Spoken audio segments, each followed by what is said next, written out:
Hello everyone, নতুন আরেকটি রেসিপিতে আপনাদের সবাইকে ওয়েলকাম জানাচ্ছি। আজকে আমি আপনাদের জন্য নিয়ে এসেছি আমার প্রিয় একটা রেসিপি। এটাকে বলে চাল কুমড়া ভাজি বা চাল কুমড়া বটি। চাল কুমড়া ভাজি করার জন্য এখানে আমি কচি চেয়ে একটা জালি কুমড়া নিয়ে নিয়েছি। অনেকে এটাকে চাল কুমড়াও বলে, আবার জালি কুমড়াও বলে।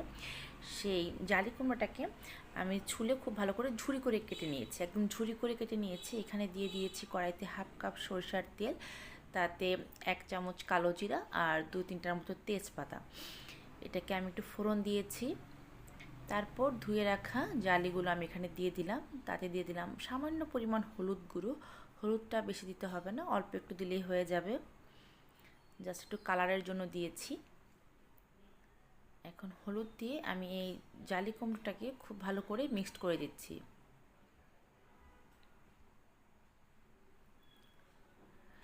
এখন আমি এখানে দিয়ে দিলাম স্বাদ অনুযায়ী লবণ।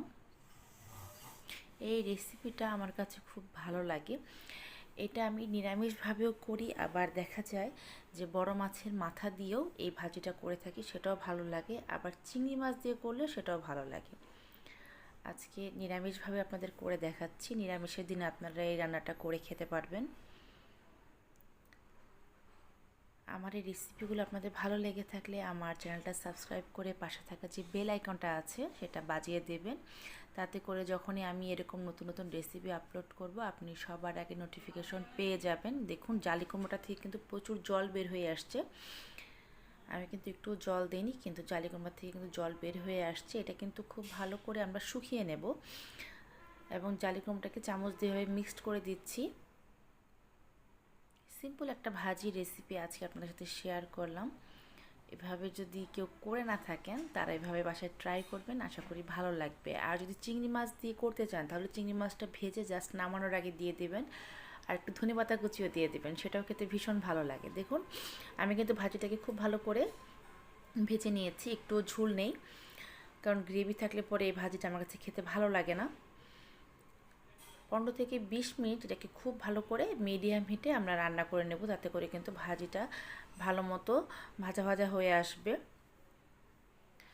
যখন দেখবেন যে হালকা একটু গোল্ডেন কালার হয়ে এসছে তখন বুঝবেন যে এই ভাজিটা ভালো মতো ভাজা হয়ে গেছে।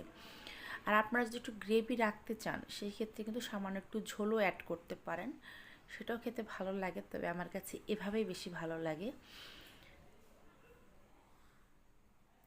সবসময় কিন্তু একরকম জালি কুমড়া ভাজি বা তরকারি ভালো লাগে না, একটু ভিন্ন ধরনের এই রেসিপিটা আসলে গরম ভাতের সাথে খেতে ভীষণ ভালো লাগে। আপনারা একবার হলেও অবশ্যই বাসায় ট্রাই করবেন, তাহলে বুঝতে পারবেন রেসিপিটা কতটা টেস্টি হয়ে থাকে। হয়ে গেছে আমার জালি কুমড়া ভাজি, এর চেয়ে বেশি ভাজিটা আমি আর করবো না, তাতে করে নিচে পুড়ে যাবে। আমি বাটিতে সার্ভ করে নিয়েছি, দেখুন কালারটা কতটা সুন্দর হয়েছে। খুব সিম্পল একটা রেসিপি, খুব সিম্পলভাবে দেখানোর চেষ্টা করেছি। আশা করি সবার ভালো লেগেছে। সবাই ভালো থাকবেন।